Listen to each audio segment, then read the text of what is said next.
Atos, capítulo 6, nós vamos ler a partir do versículo 1. Todos acharam?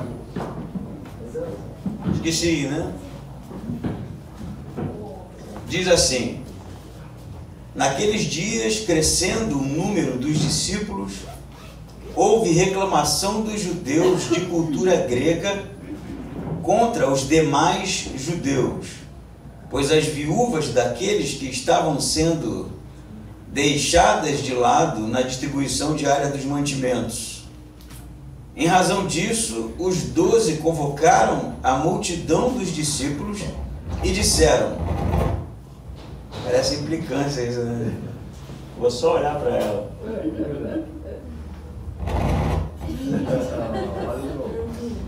E disseram, vou ler o 2 de novo aqui. Em razão disso, os 12 convocaram a multidão dos discípulos e disseram: não faz sentido que deixemos a palavra de Deus e sirvamos às mesas.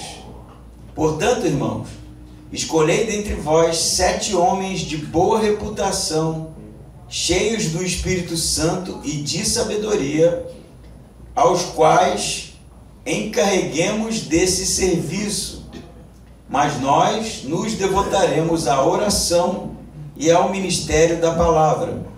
A proposta agradou a todos e elegeram Estevão, homem cheio de fé e do Espírito Santo, Filipe, Prócoro, Nicanor, Timão, Pármenas e Nicolau, prosélito de Antioquia, e os apresentaram perante os apóstolos, os quais, depois de orar, impuseram-lhes as mãos, e a palavra de Deus era divulgada, de modo que o número dos discípulos em Jerusalém se multiplicavam muito, e vários sacerdotes obedeciam à fé. Amém? Até o versículo 7, fazendo uma breve recapitulada do que foi o texto de semana passada, nós vimos que os discípulos foram presos porque estavam pregando no templo. E ali, depois de confrontados e ameaçados, Pedro, então, ousadamente, vai confrontar todo o sinédrio, né? E então, o sinédrio, ardendo de ira, deseja matar os apóstolos. Quando então Gamaliel, um dos membros do sinédrio, vai pedir a palavra e dizer para que eles deixassem os apóstolos em paz, porque se eles tivessem um projeto humano, aquilo acabaria. Mas se o projeto fosse de Deus, não haveria o que o sinédrio pudesse fazer para conter. Você percebe então que depois do capítulo 5 e do parecer do sinédrio, embora eles tenham sido chicoteados, né? E mais uma vez o sinédrio tenha dito para eles ficarem quietos e não ensinarem mais no nome de Jesus, a igreja ela vai ser deixada um pouquinho, durante um período curto de tempo, em paz, por parte do sinédrio. Até o apedrejamento de Estevão, que vai acontecer aqui no capítulo 7, a igreja não vai ser mais incomodada, né, de maneira enfática pelo sinédrio, por conta do parecer de Gamaliel. Depois da morte de Estevão vai haver uma perseguição generalizada, mas a gente vai chegar lá no capítulo 7 e saber os motivos do porquê isso vai acontecer. O ponto é que no capítulo 6, o que nós lemos agora é um crescimento exponencial da igreja, né? Nós já vimos que em Atos 2, 3.000 pessoas são batizadas, né? É provável que desses 3.000, porque eram judeus helênicos, e o que isso significa? Isso vai ser a discussão aqui do texto. Judeus helênicos eram judeus da diáspora, isso é, judeus que nasceram e viviam longe de Jerusalém. Por isso, a sua língua principal, primeira, era a língua grega. Então, os judeus que se converteram ali em Atos 2, em sua maioria, falavam outros idiomas, como vocês viram, como foi a pregação dos apóstolos para aqueles homens. Então, desses 3.000, muitos permaneceram em Jerusalém. Esses são chamados judeus helênicos, judeus de cultura grega, judeus não convertidos ao judaísmo, judeus que foram criados, né, e viveram em uma cultura fora de Israel, que agora retornaram por conta do Pentecoste. E na pregação dos apóstolos, havendo a conversão destes, muitos permaneceram. Então a igreja ela vai ser um misto de judeus da Palestina, isso é, judeus de Israel, de fala aramaica e hebraica. Na verdade, o consenso é de que se falava mesmo aramaico no primeiro século, não o hebraico tradicional. E judeus não convertidos ao judaísmo, e se havia aqui alguns que eram prosélitos, né? E o prosélito era aquele que não era judeu, mas havia aberto mão do paganismo e se convertido ao judaísmo, é uma minoria aqui. Você vai ter o judeu da Palestina que fala aramaico, e você vai ter o judeu de fala grega, porque vem de uma outra cultura. Isso vai ser trazido aqui no nosso texto. A igreja vai crescer em Atos 2, depois, diante da pregação, do ensino dos apóstolos, a igreja cresce ainda mais. E agora no capítulo 6 nós vamos ver um problema por conta do crescimento exponencial da igreja, que é o problema das viúvas, que é tratado no texto. Diz, por exemplo, o versículo 1 do capítulo 6, que naqueles dias, né, a gente não sabe muito bem quantos anos havia se passado, né, desde a morte de Jesus. Se diz em torno de 6 a 8 anos depois. Então isso aqui não é logo depois. Jesus morre, ressuscita e aparece para os apóstolos, né? Já havia acontecido aqui uma série de eventos, né? As pessoas estão se convertendo, os apóstolos estão ensinando, pregando no templo, são perseguidos, mas são ousados, e cada vez mais a igreja cresce.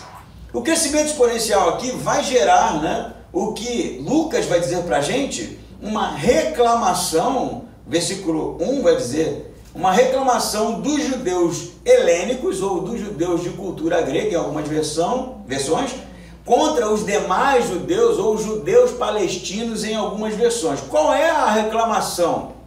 A reclamação é que as viúvas gregas, helênicas, não vou chamar de helênicas porque não são gregos, são de cultura grega, estavam sendo deixadas de lado na distribuição diária dos mantimentos. Nós já vimos, por exemplo, que a igreja primitiva, ela vai começar a cuidar dos seus com o recurso das posses dos membros daquela igreja, que vendiam suas posses e colocavam aos pés dos apóstolos. Esse recurso, esse dinheiro era administrado pelos 12, não é? Para o cuidado dos pobres e das viúvas. Na verdade, as viúvas, elas têm um papel bem interessante dentro da história da igreja, por conta de que posteriormente, não agora, viúva vai ser um cargo na igreja. Paulo vai falar disso, por exemplo, quando ele escreve a Timóteo, né? E as viúvas lá, quando Paulo escreve, anos depois, não são necessariamente viúvas, pessoas ou mulheres que não tinham marido porque eles haviam morrido. Mas era, na verdade, um cargo de mulheres que cuidavam da parte social da igreja. As viúvas, lá em Timóteo, quando Paulo escreve, é um cargo exercido por mulheres na igreja para o cuidado das pessoas pobres, para a questão social. Aqui no texto, em Atos, anos antes, elas são viúvas mesmo. Por quê? Porque essas pessoas que vinham de fora, apesar de serem judias, né, de sangue, mas que haviam sido criadas, né, e absorvido uma cultura grega, que voltava para Jerusalém, na maioria das vezes eram famílias cujo patriarca já era um ancião, um senhor, e voltava para Jerusalém para morrer ali e ser enterrado em Jerusalém. E aí o que acontece? Como está no texto sendo narrado, as viúvas gregas estavam sendo esquecidas, primeiro porque elas eram viúvas porque provavelmente seu marido morreu, e elas ficaram sem a assistência da sinagoga, porque as viúvas judias, elas, quando não tinham filhos, né, porque era papel do filho, obrigação do filho cuidar da mãe na morte do patriarca da família, como foi, por exemplo, a história de Jesus, embora o Novo Testamento não narre enfaticamente isso, mas Jesus era o provedor da sua família, já que José provavelmente já havia morrido, né? Então, não havendo filhos, o que acontecia com a viúva? A sinagoga, ela recolhia recursos, ofertas, para o cuidado das viúvas, e essa oferta era dada semanalmente. A igreja cristã que nasce em Jerusalém também tem suas viúvas, mas elas não têm a assistência da sinagoga porque elas eram convertidas ao cristianismo. Então, aquela religião nova do Jesus ressuscitado que nasceu em Jerusalém, abarcou também as viúvas, que agora, por conta de fazer parte dessa nova fé, que não era bem vista pelos sacerdotes, pelos levitas, pelo sinédrio, haja vista, já haviam sido repreendidos, já haviam sido chicoteados em público. Então essas viúvas perdiam a assistência da sinagoga, ficando, dependentes dessa assistência, do recurso que era colocado aos pés dos apóstolos da igreja cristã. O que acontece no texto é que a reclamação dos helênicos, dos judeus cristãos de fala grega, é que as suas viúvas não estavam sendo assistidas, ou as viúvas de fala grega não estavam sendo assistidas. Somente as viúvas gregas, judaicas de fala que falavam aramaico, estavam sendo assistidos pela igreja. O problema é que quem administrava eram os apóstolos. Eles administravam o dinheiro.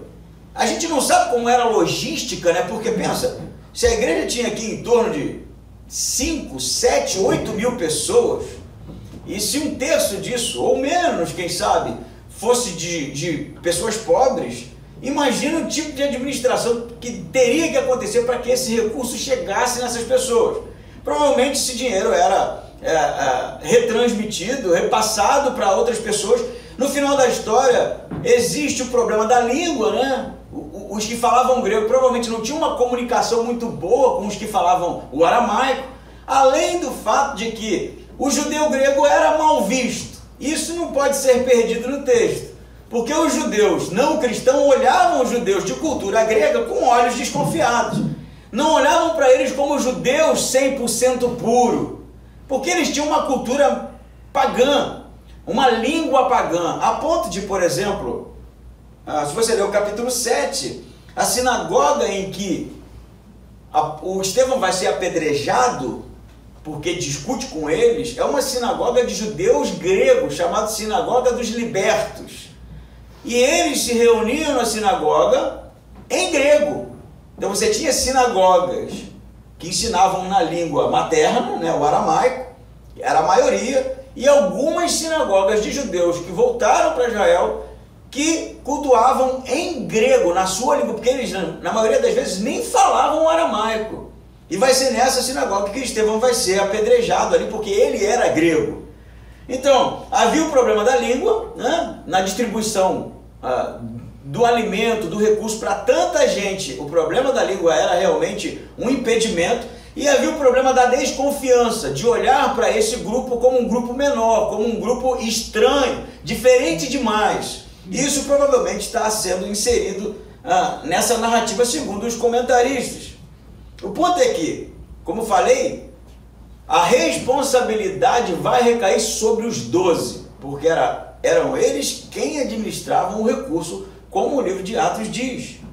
Mas ao invés deles não admitirem o problema, não admitirem a culpa, culpar outras pessoas, eles vão aceitar a crítica de que esse recurso realmente não estava chegando na finalidade e vão propor, No versículo 2 diz, em razão disso, os 12 convocaram a multidão dos apóstolos, ou dos discípulos, e disseram, não faz sentido que deixemos a palavra de Deus e sirvamos as mesas. Portanto, irmãos, escolhei dentre vós 7 homens de boa reputação, cheios do Espírito Santo e de sabedoria, os quais encarreguemos deste serviço. Parece que você já entendeu o problema, Existe um problema, o recurso não está chegando, tem o problema da língua, tem o problema da cultura, tem o problema, de certa forma aqui, virtualmente no texto, da raça. Mas o que os apóstolos fazem? Descentralizam o poder, porque eles administravam o dinheiro. descentralizam o poder para que o problema seja tratado e resolvido na igreja.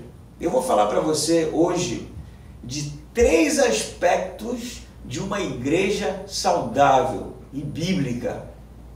O primeiro deles é a descentralização de poder na igreja. Descentralização de poder na igreja.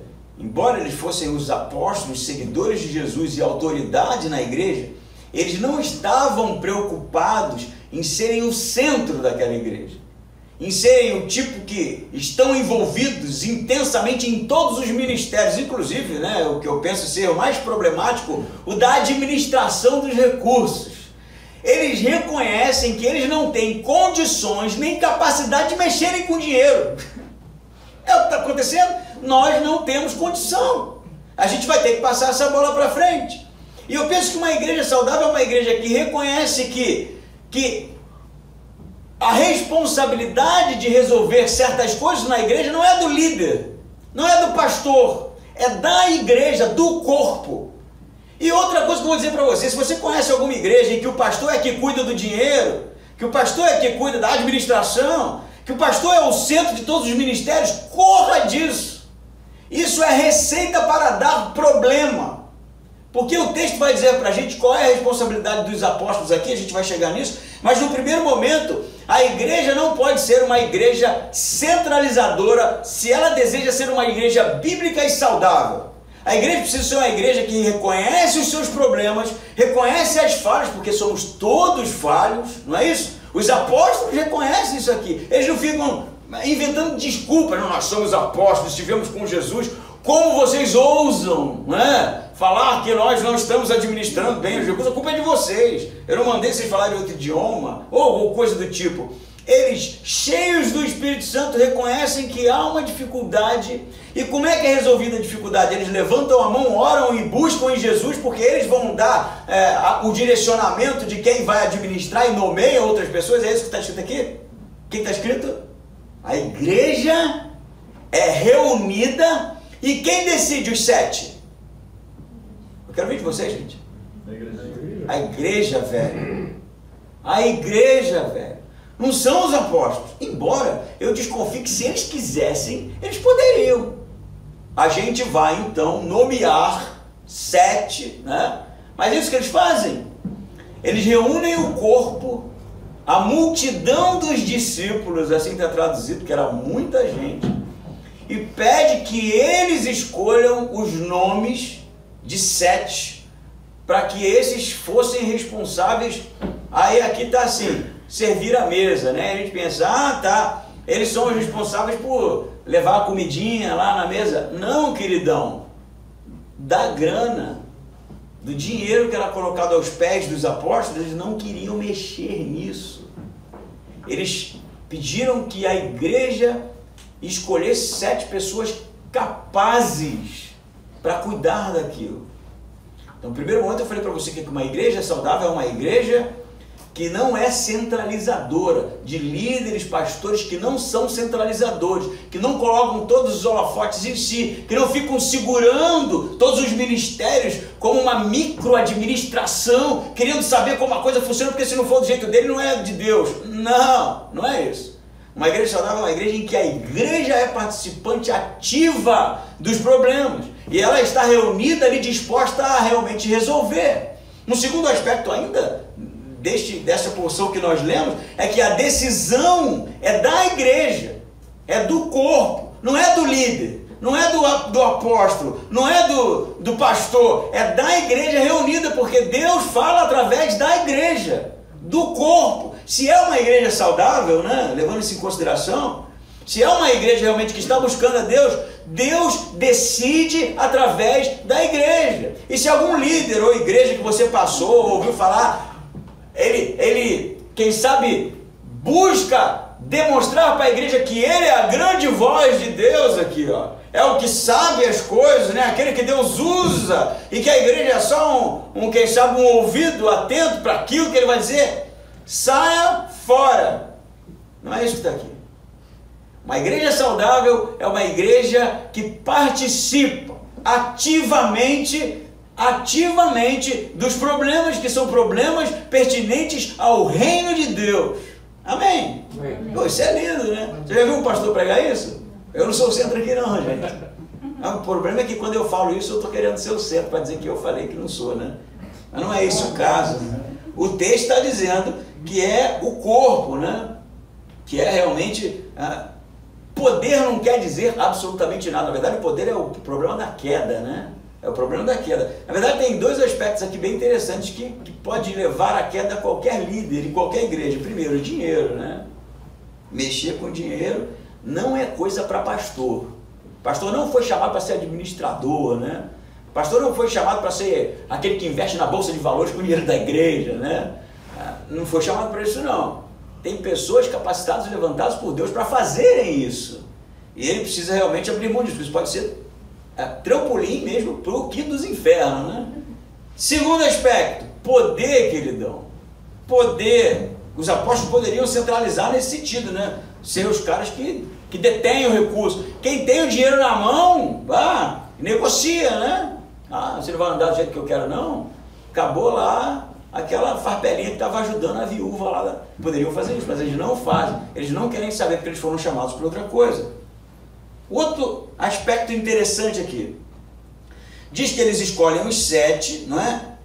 E aí, esses 7 vão ser 7 homens cheios do Espírito Santo. Tem 3 aspectos aqui desses 7. A gente, na verdade, não sabe por que 7, né? Ninguém sabe. Alguns vão dizer que é provável que, quando Moisés estava tendo problema, Moisés teve alguns problemas, né, no Êxodo, e um deles foi administrar a problemática logística do povo, não é? E então, o seu sogro vai lhe orientar a escolher homens capacitados.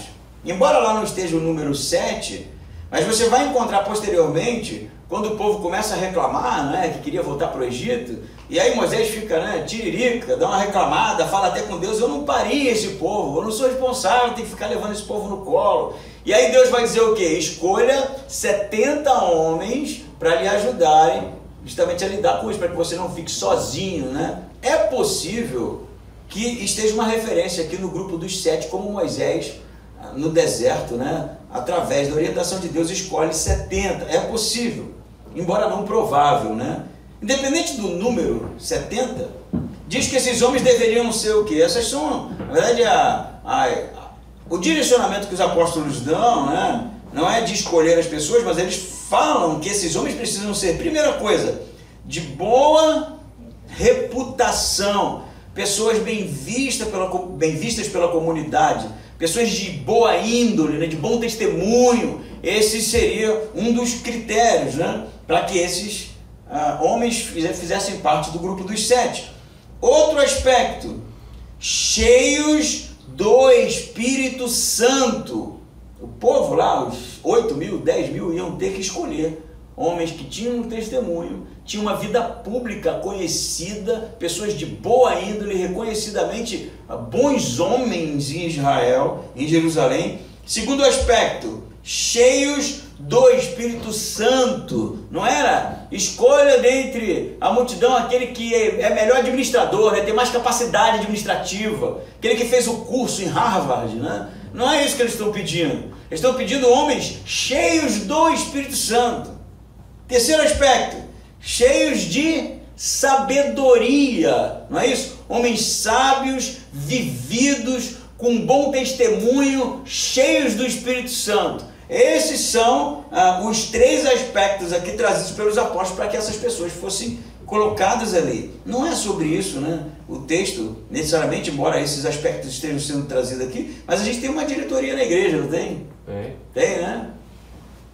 Quando nós escolhemos, a gente levou em consideração a vida desses homens, porque só tem homem, né? Tem mulheres também. Se a vida deles é uma vida de bom testemunho, sim, né? Sim, Chico? Sim. É bom que seja, né? Porque você é o vice-presidente, né? Cheios do Espírito Santo, são conduzidos pelo Espírito Santo, são esses. As pessoas ficam quietas agora. Sim, amém. Amém ou não amém? São ou não são? São cheios de sabedoria? A igreja espera que sim, né? Eu também. Mas eu vou falar para vocês da diretoria, vocês são líderes aqui, embora vocês não sejam um grupo dos 7, né? Olha a responsa, hein?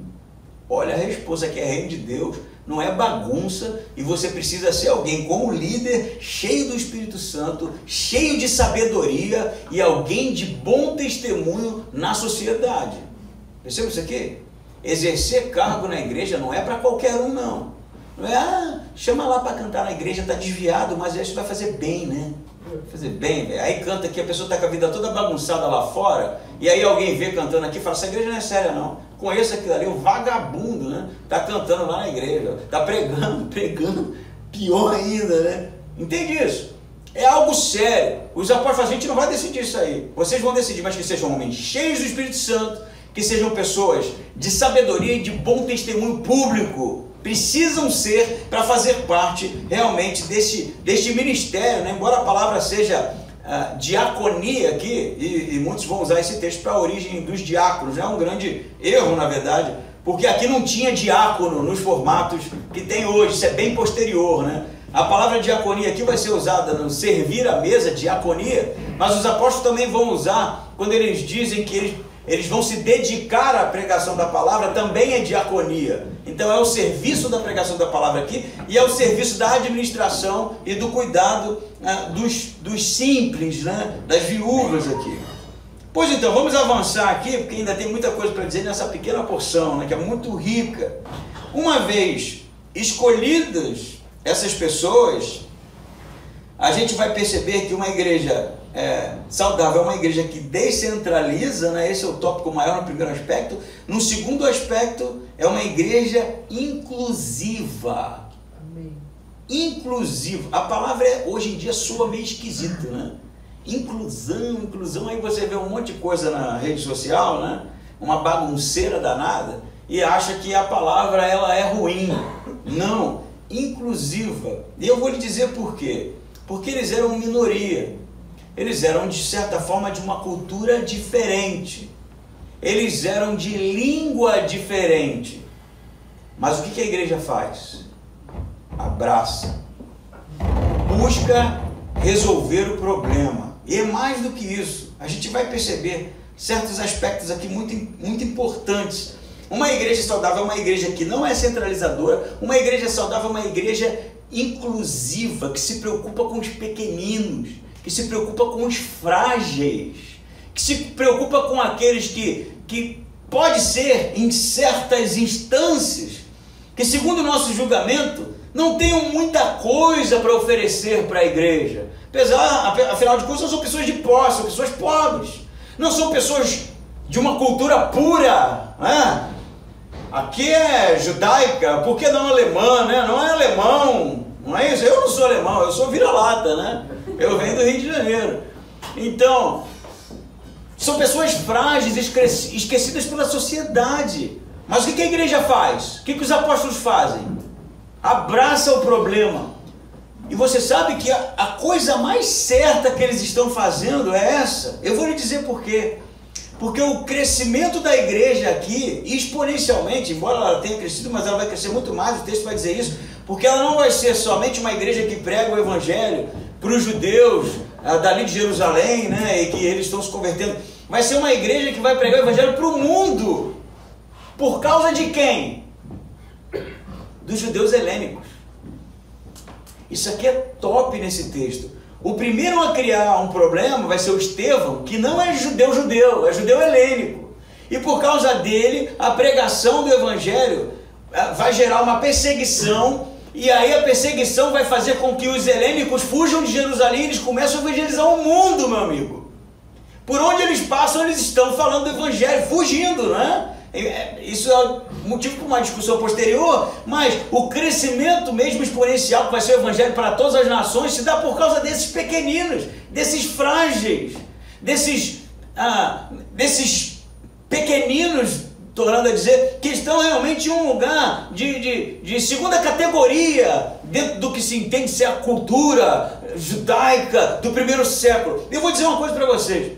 Se tem algo que eu entendi nesse texto, além do que a gente já conversou, é que o crescimento da igreja O crescimento da igreja, crescimento saudável, eu falo, né? Ele não consiste no nosso poder intelectual de argumentar com as pessoas. O crescimento da igreja não consiste na quantidade de eventos que a gente faz por aí. O crescimento da igreja não consiste em pintar isso aqui de preto e botar uma luz piscando. O crescimento da igreja consiste em cuidarmos dos pequeninos, porque são esses que vão alcançar a maioria. Entende isso? Eu não tenho condições de evangelizar, quem sabe, uma pessoa frágil, mas de repente você tem. E ele sendo evangelizado, ele alcança pessoas que você não alcança, que eu não alcanço. Você entende essa parada? E o número é muito maior do que o que a gente acha que pode. Porque você tem limitações por causa da sua classe social, por causa da sua cultura, por causa da sua bagagem. Isso limita a gente, às vezes, manter um relacionamento com pessoas que têm uma outra história, de repente mais frágil, de repente uma história mais simples. A gente não acessa. Mas uma vez que a igreja cuida desses, abraça esses como família, o que acontece? Esses começam a pregar. E aí o que acontece? O evangelho vai tomar uma proporção descontrolada, porque o crescimento da igreja também consiste no cuidado dos pequeninos, porque é na mão dos pequeninos que está realmente a pregação do evangelho em uma proporção que nós não damos conta.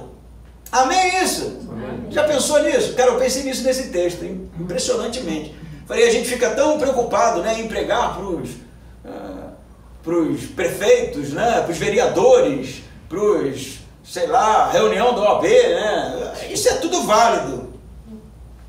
Mas o crescimento exponencial está em cuidar dos pequeninos.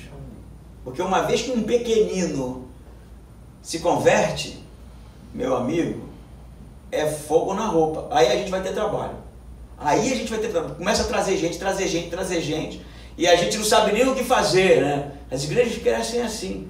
Pelo menos a igreja de Atos cresceu assim. Uma vez que a igreja percebeu que os apóstolos tiveram a humildade de detectar um problema que eles não estavam resolvendo, de assumir a responsabilidade, de descentralizar o poder, de descentralizar a questão da administração do recurso, de priorizar os helênicos, essas pessoas tão esquecidas pela comunidade, o que vai acontecer com a igreja? Vum! Cresce. Parece que era algo que precisava ser ajustado mesmo dentro da igreja. Amém? Amém. Descentralizadora, inclusiva, e agora a cereja do bolo, né? O que os apóstolos dizem aqui? Versículo 12, eles vão dizer duas vezes. Você sabe quando uma expressão ela é repetida mais de uma vez no texto, é porque a ênfase está sobre ela, né? Assim que se faz uma exegese, você identifica ali, se o texto repete muitas vezes alguma expressão, é porque ele realmente está querendo colocar ênfase, o autor está querendo colocar ênfase. Versículo 2, eles dizem assim, ó: em razão disso os 12 convocaram a reunião dos discípulos e disseram: não faz sentido que deixemos a palavra de Deus e sirvamos a mesa. Primeiro aspecto. Segundo, versículo 4, depois de escolhidos, né, os homens, ou melhor, as características desses homens que seriam escolhidos, versículo 4, o que eles dizem? Mas nós nos devotaremos à oração e ao ministério da palavra.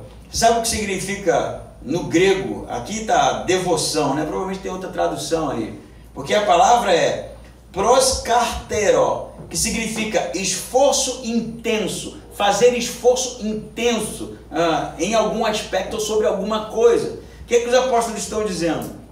Nós não fomos chamados para administrar o dinheiro. Nós não fomos chamados para cuidar das viúvas. Nós não fomos chamados para cuidar das mesas. Nós fomos chamados para a pregação da palavra. Você entendeu? O que os apóstolos estão dizendo aqui? Que tinha uma coisa que não poderia ser negociada. E mexer com a logística das viúvas, dos pobres, iria tomar tempo deles. Enquanto a urgência e o comissionamento de Jesus é que eles pregassem. Não foi isso que o anjo disse para eles? É Ângelo também, em grego é Ângelo, né? Ângelos. Disse para eles quando eles estavam presos, né? E o anjo os solta. O que o anjo diz para eles? Vão para o templo e preguem as palavras desta vida, não é? O que os apóstolos estão dizendo? Vocês cuidem do problema, e não é que o problema das viúvas seja um problema menor, mas os apóstolos se dedicariam exclusivamente à oração e à pregação da palavra.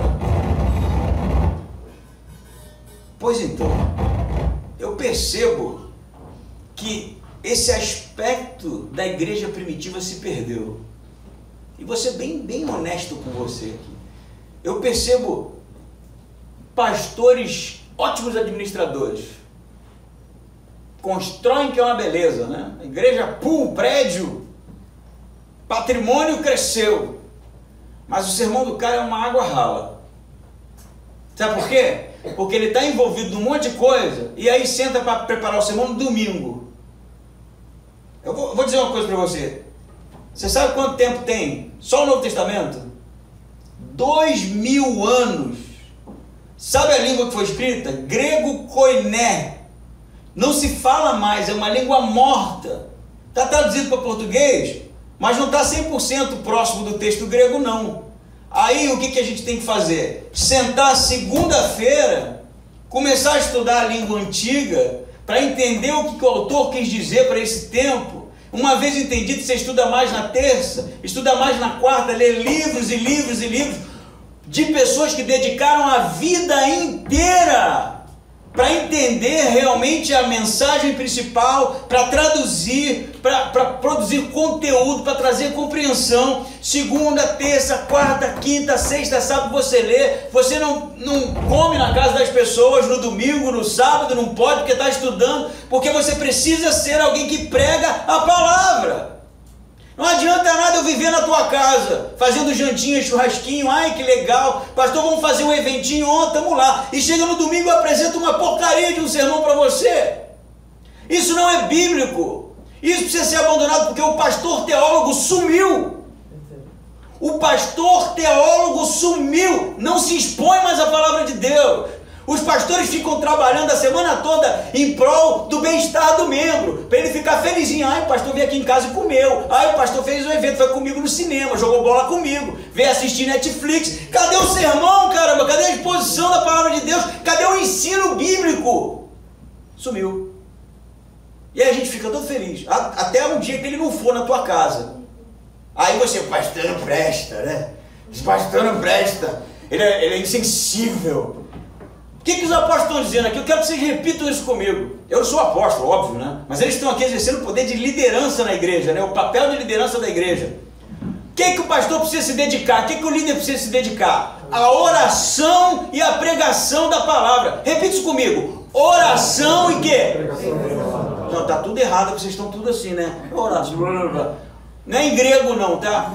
É em português. A oração e pregação da palavra, velho. Isso é que é liderança espiritual. É assim que a igreja cresce. Não é sendo legalzinho. Óbvio que o pastor não pode ser um escroto também, né? Tem que estar com os irmãos e citar porque curte. Mas esse não é o papel principal do pastor, não é o papel principal do líder, não é ter uma visão, né? Olha a minha visão de crescimento para a igreja, nós vamos agora, né, investir nos eventos, não sei o que, é pregar a palavra, velho, porque quem vai dar o crescimento é Deus. Amém.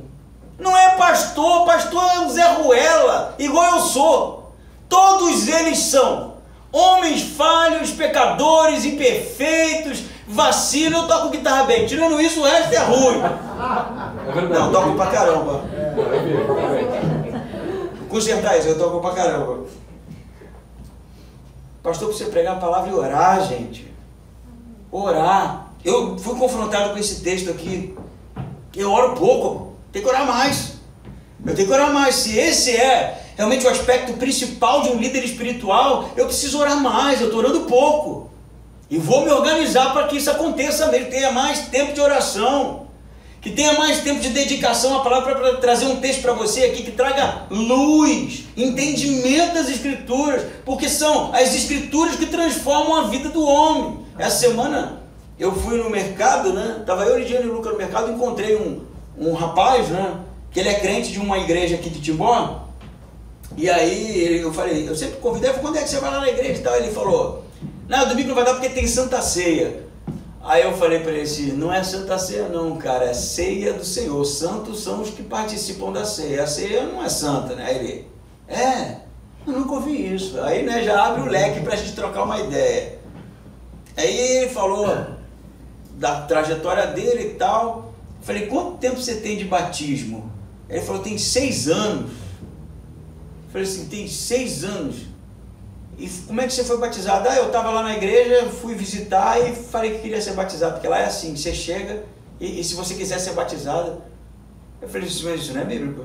Aí ele falou, como não é? Ele não sabe, né? Não sabe, tadinho, porque ler a Bíblia é difícil, né? Ensinar a Bíblia é difícil, né?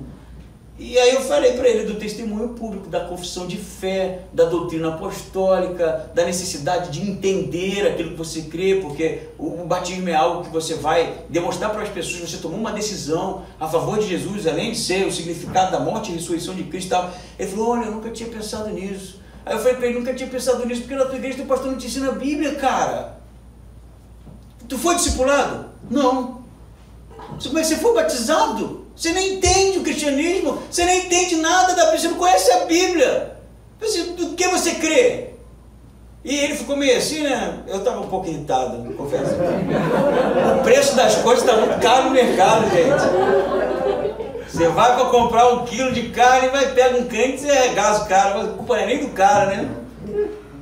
Não ensina a Bíblia, gente. O cara está falando outra coisa. Eu não vou dizer nome de igreja, não me interessa, não quero nem saber. É outra coisa. Pastor, ora pela igreja, ora pelos doentes, ora pelos que estão fragilizados, ora para que Deus a cada dia mostre a sua vontade.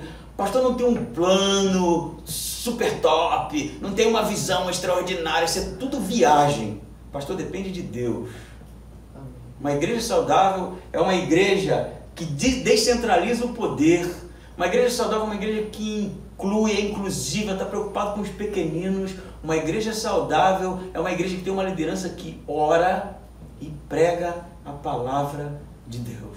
Você sabe o que vai acontecer? Para finalizar aqui, depois que isso acontece, que os apóstolos provavelmente estavam com dificuldade de pregar, ensinar, né? E pregar a palavra de Deus aqui, a oração e a palavra de Deus tem 2 aspectos aqui. O F.F. Bruce vai dizer isso muito bem.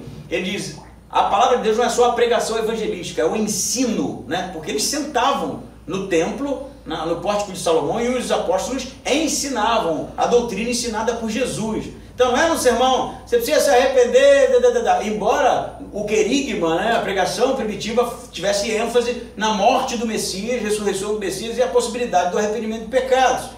Mas eles ensinavam a doutrina também, a pregação da palavra era sobre a doutrina de Jesus. E a oração aqui é muito interessante, não era só orar num aspecto que eu levantei aqui, de orar no seu quarto, como Jesus ensina. Quando eles falam oração, eles estão falando da oração pública, porque eles iam 3 vezes ao templo orar. 3 vezes ao templo, 3 vezes por dia, né? Assim que o judeu fazia.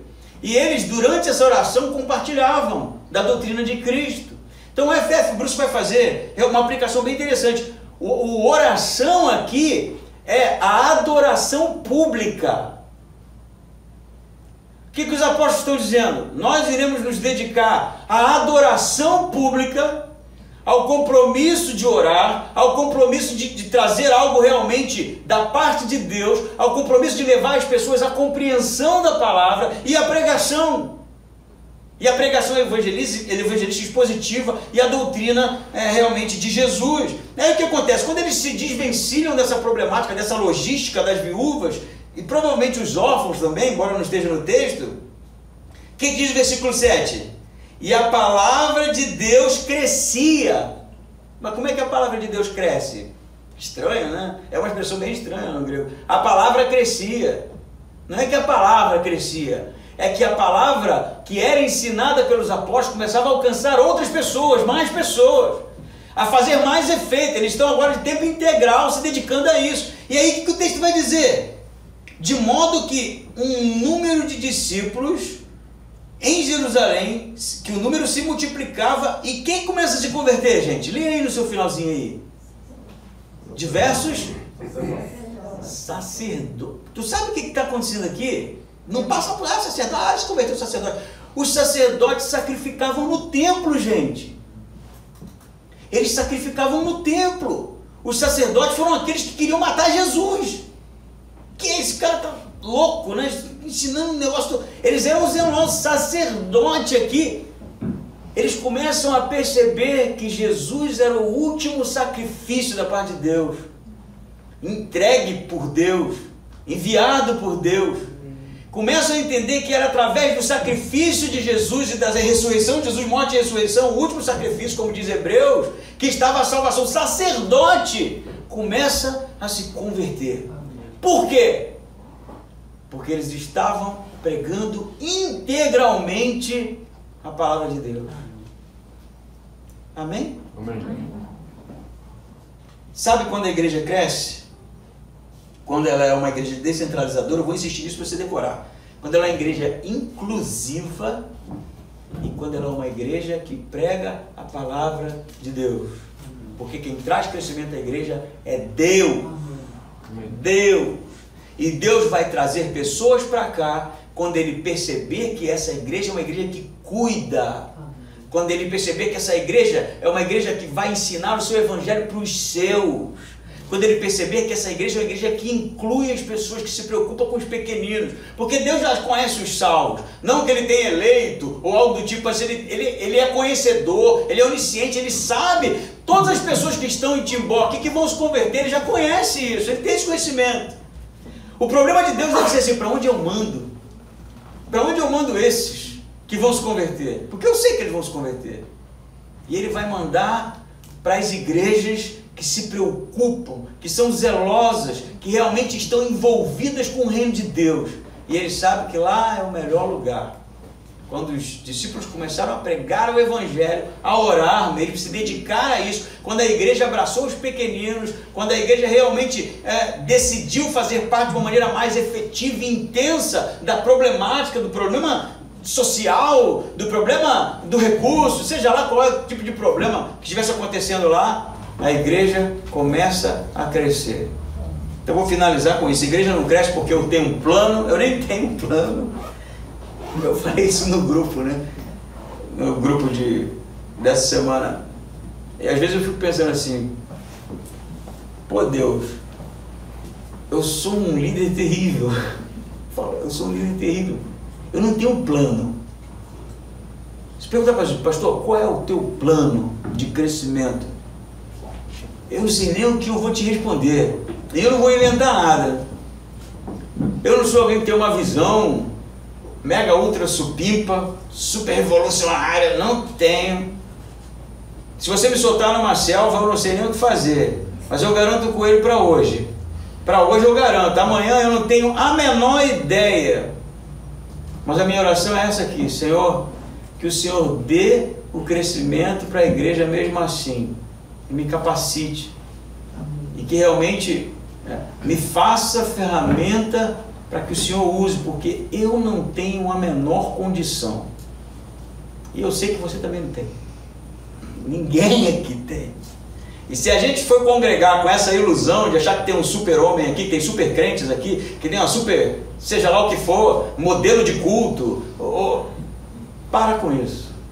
A gente precisa reconhecer como os apóstolos, não temos condições de resolver isso. Deus nos lidera. Uma igreja saudável é uma igreja que é dirigida por Deus. Amém?